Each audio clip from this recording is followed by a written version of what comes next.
So at ABW, wanted to get our hosts to do some predictions. And I'll try and take a note of these so that we'll revisit them mid-season and end of season and see which one of the guys, were said William was going to be player of the year and then just desperately wrong.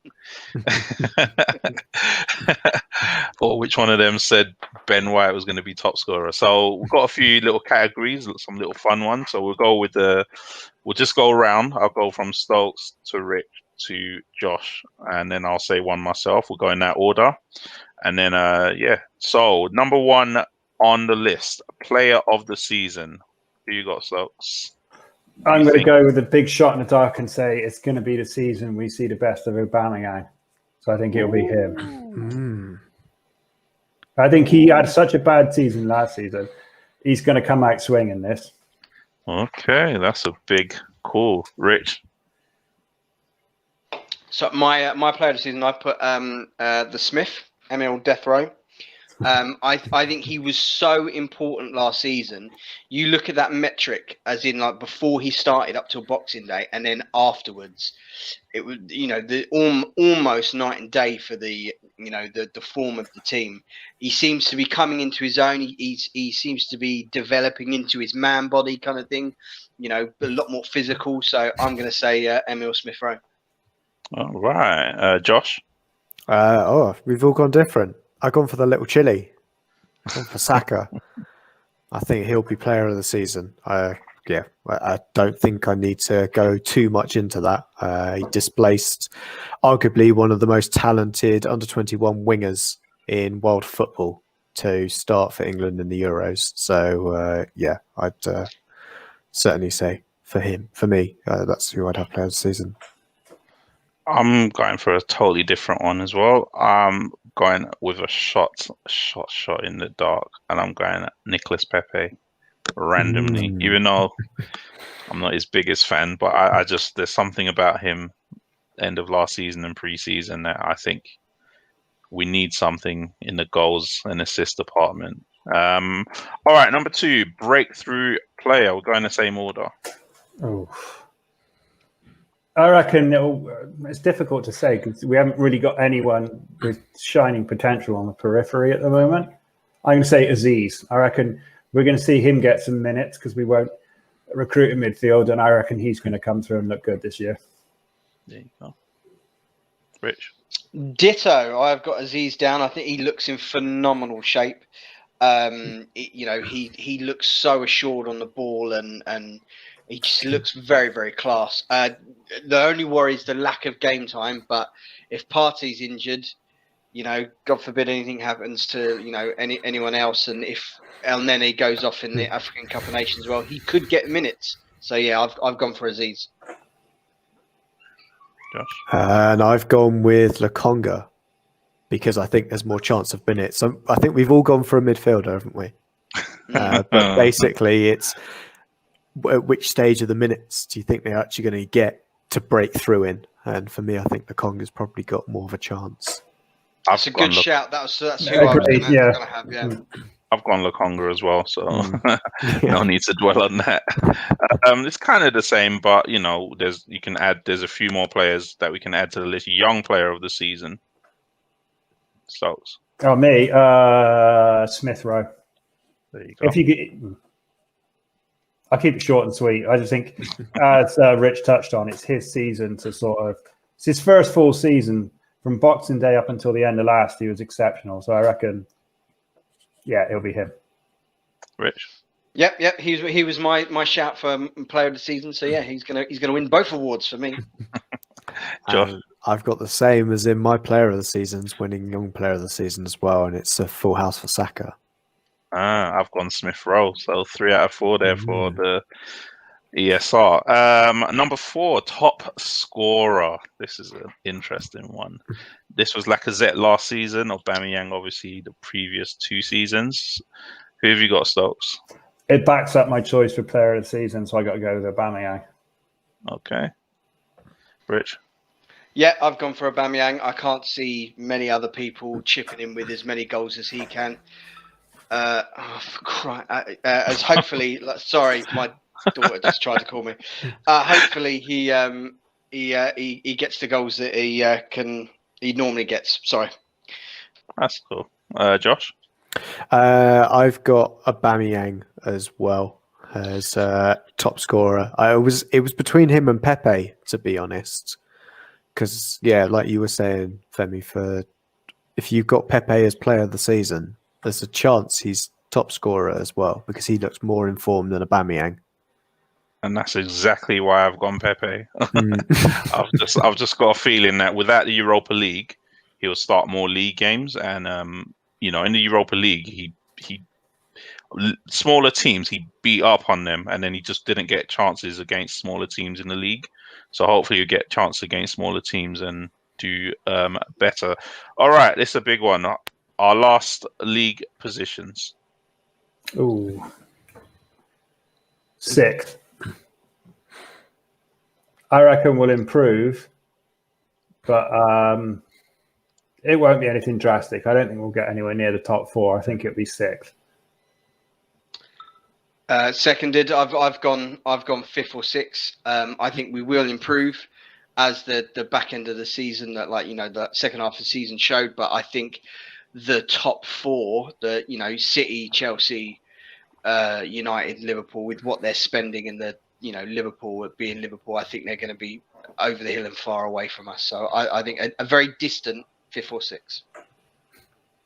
Oh, see, I'm the positive one, 4th. 4th, I've got us finishing. I think there's an opportunity for us to do better than it's all got to be basically us. We haven't got any European games to get our form up if we do badly, but I think if we do maintain our form, then we've got an opportunity to hit 4th, and I think it's there for the taking. Who are we displacing? Who do you think we're going to... So what? We're just thinking it's out of City, United, Liverpool, and Chelsea. Yeah. I think it's probably Chelsea at the moment, whilst they don't have a striker. They're going to get Lukaku in the next week, probably. Possibly. United, again, they keep hitting second, and I can't see why they keep finishing second in the league. There's nothing in that squad that screams to me that they should be doing that well. You got to admit, with Varane and Sancho, it's a much better squad now. It's a better squad, but it's still got a PE teacher in charge of it. So that is true. That's my kind of... There's going to be something in there. That Liverpool side, they've only brought in one centre-back, and that is a side that is basically a year older that can't shift their deadwood again. It was a declining team last season. You could see how awful they were at some points. Whether or not that break will have done them any good, I'm not sure. If they'll come back with the same kind of vigour that we saw from them 2 seasons ago. But again, any dodgy start from them, we can capitalise on it, I think. And I'm just going to play it safe and say we're going to finish 6th. I just can't see what is improved that much. All right, probably linked to that, and last couple. Arteta, will he still be manager this time pre-season next summer? Slopes? I don't think he'll last past Christmas. If we start badly, I admire the fact they're sticking to their guns with him. But I think if we start like we started last season, he'll be gone. Rich? I've put yes, but it depends on the end of this transfer and the start of this season. If we, like I said, if we have another horrific start, woof, I think I agree with Stokes. I think he's done by Christmas. Josh? I think he'll be with us until the end of the season, almost irrespective of where we finish. Obviously, if we finish 17th, he probably won't be here, but realistically, where we're probably going to finish anywhere between 1st and 8th, he's still at the club next season.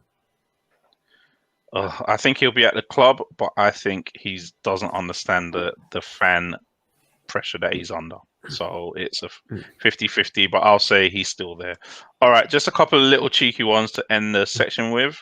We are doing a documentary, as we know, and I think we've all seen a couple of those, what they call all or nothing documentaries, and there's always a weirdo or a twat in them, as we call them. So, who do you think is going to be the biggest twat to come out of this documentary at Arsenal, Stokes? Willian. I don't know. I don't have a logical answer why. I just feel like it will be him. Rich. I put, depending on when the filming started, I put Guendouzi. They haven't started yet. Well, then, yeah. Then, I don't know, Josh Kroenke, maybe. Oh, that's a good shout. I think he's that is a good shout. All over this documentary. Josh? Well, actually, yeah, similar to Rich, because I'd assumed they started shooting already. But I had Lucas Torreira. I think it's going to be somebody who, you know, in these documentaries, it's someone like Jack Rodwell or it was Aidan McGeady. It wasn't. I don't think Dele Alli was that much of a twat in All or Nothing. He was just childish. He was just there. Rose? It was Danny Rose. I thought Danny came out Rose, really well from it because he stood up to Mourinho and said basically, "Why are you playing a child centre back at left back rather than me, you arrogant twat?" And he just went, "Okay, fine, see you later." No, the biggest twat from that was Daniel Levy. Yeah. If and you're that's, chairman, that's some pool of twats to be selected from as well. Absolutely, but I'd say any chairman / part owner that sits with the players during breakfast is just too cringy. He can't be doing that. So who have you got? So yeah, I've got Lucas Torreira as the biggest twat because I think it's going to be someone kicking up a fuss about a transfer and just refusing to play. And I'm going straight to Vinay. I think he's going to look like the biggest. Nah, he's a lovely dude. Yeah.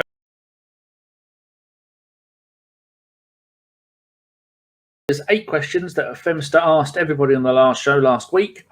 And good grief. 8 questions? What do you think? My answers will be very, very short. So will mine. So will mine in breaking news. Let's start with you then, John. Player of this coming season, if you could see into the future. Smith Rowe. Chris? I said I was going to be quick and I was trying to think of players. Breakout player, did he say? No, just best player. Oh, just breakout is next. Okay. Kieran Tierney. Oh, lovely. I'm going Saka again. Our best player. Right, John, breakthrough player. I don't like that term. I hope Aziz, because he looks like he's put some serious muscle on that kid. Chris? Lokonga. Because I count him as a breakthrough because he was signed for the future and is probably going to get a lot more games than we thought. I'm gonna be a bit cheeky and go for Balogun, and that's more of a fingers crossed than I think. Young player of the season, John. Young player of the season. Again, I'm going to say Smith Rowe. Chris? I'm going to put balls on the line. Martinelli. Oh, that's who I'm going for, you scumbag. Because it's all gone quiet and I think he's got a big season in him. Oh, well, yeah, expect him to be on the bench a lot. Right, John, top goal scorer, all competitions, I think it is. Well, we've only in 3. That's not going to be hard, is it? We've got West Brom in the League Cup, so we're out of that. Right. If we don't sign a striker, top goal scorer, Saka. Go on, Chris. Nicola Pepe. Yeah, I think he'll have a really good signing this year. Yeah. Yeah, it's only taken him 3 years, but he's finally pulled his finger out. John, here we go. Our final position. Oh, I think my optimistic head says 5th, but I'll hedge my bets and I'm gonna say 6th. Chris? I'm gonna upset a lot of people here. I know it. 8th. I'm gonna go bet 8. Bet nah. Wrong one, but yeah, I'm going 8. Triple 8. And can I just caveat this? My answer there. That's based upon what we have right now. There is time to change that. If like we get Aguero on the 3. Well, if we get the 3 in, you know, the forward option, the attacking midfield option, and probably the goalkeeper who can challenge Leno, then I'm with John. We can probably push for 5th. We're miles off top 4. Let's not get it twisted. But we can push for 5th if we get the right players in. Right now, I say I hate to be the doom, but realistic, I just can't see higher than 8th, which is what we've finished, the last 2 seasons? So Yep, that's why I'm going 8th again. This will be a very quick one. Number 6, Arteta to survive the season. Yes. Oh. No. Chris says, and again, there's caveats. I think if we're not in the top 4 challenge or the top 4 discussion at Christmas, I think both him and Edu are under a lot of pressure because it's his squad now. Let's not, whether you like him as a manager or you don't, he's getting everything he's asking for within reason. He's keeping the players he wants to keep. You know, there's a big call on Xhaka potentially. I hope I'm wrong because I genuinely want him to succeed. But if I had to put my house in it, I'm saying no. I'm saying gone within 10 games. Oh, you've been when we've had 1 win in 10 games. It's all over. I like this one, Fem. Biggest twat to come out of the documentary.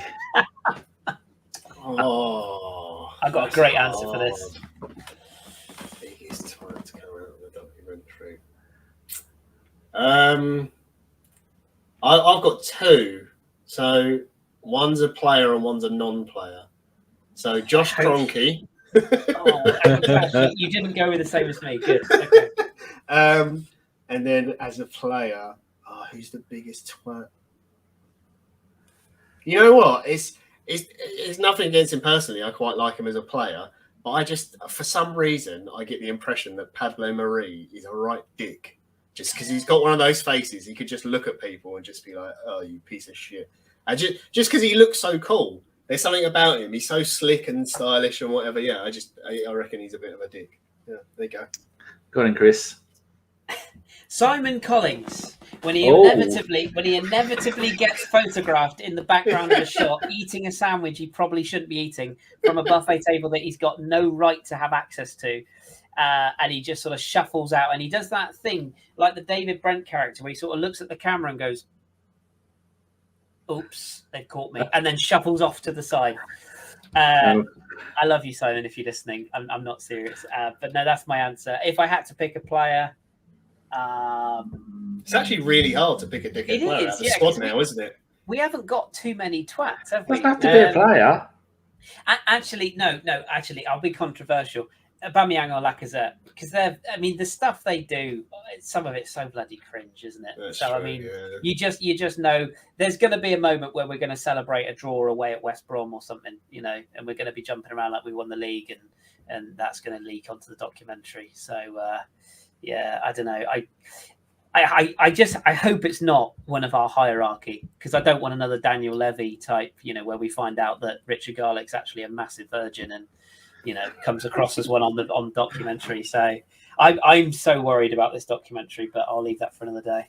But I'm sticking with my original answer, Simon Collins.